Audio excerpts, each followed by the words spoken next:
It's rolling.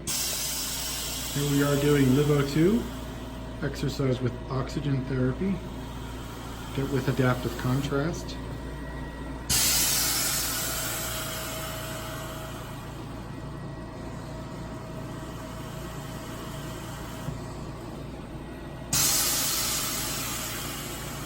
We're in the movement studio here at Santa Fe Soul. We do quite a bit, as you can see. By exercising with oxygen, she's infusing her blood plasma with oxygen, and while simulating a high altitude, also increasing the production of the dissociative enzyme 2,3-DPG, which increases oxygen utilization. All part of what would we call that, a Project nutritious Meal. breakfast. Yeah. Woo!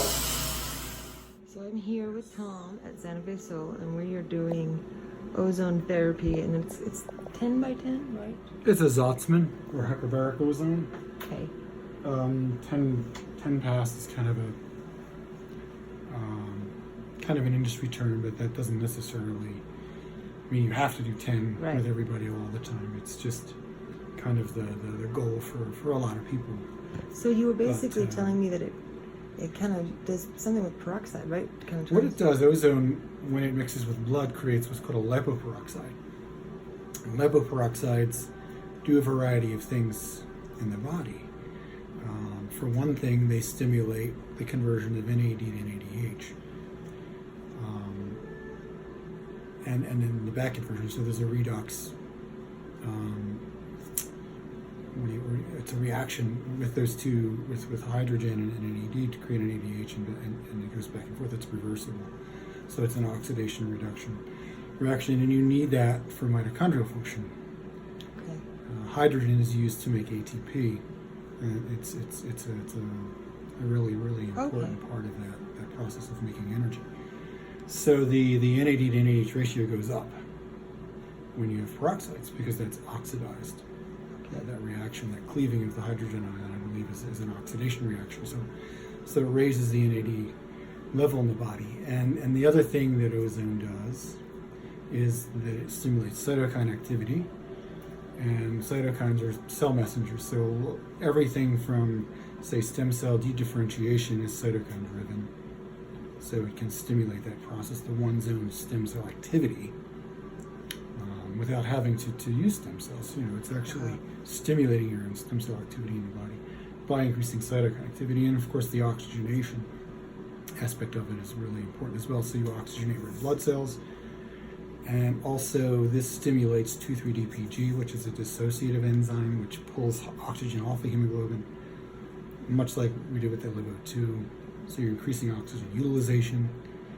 So a lot of great things. It also increases red blood cell distensibility, so that makes them a lot more flexible. So it's kind of a healing process across the board, no matter what. Precisely. Now, when you do it this way, of course, we're treating a lot more blood than you would with, say, a traditional major water hemotherapy, which is just about 200 to 400 cc's of blood. Here we can pull out 200 and reinfuse it, pull out another 200 for as many times as we want, theoretically. And 10 is usually like the cutoff for most people. And not everybody even gets to that. Right. But doing multiple passes allows you to treat more of the blood supply, so that's great.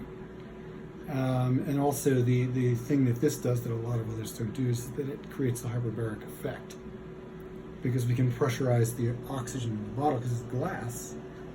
We can infuse blood plasma like you would, when doing exercise with oxygen or a hyperbaric chamber. You're infusing blood plasma. So that is a benefit to doing this particular procedure. Okay.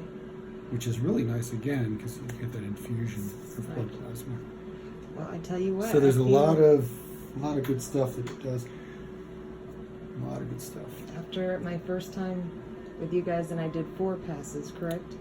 I felt a lot of ejection from what's in my skin, and I still felt really good. But you did say that you can get flu-like symptoms. Right. Cytokine release syndrome is typically what can happen, because again, we're increasing cytokine activity, And cytokine release is essentially what happens when you have the flu. That's you know, your body's aches and pains, you know, your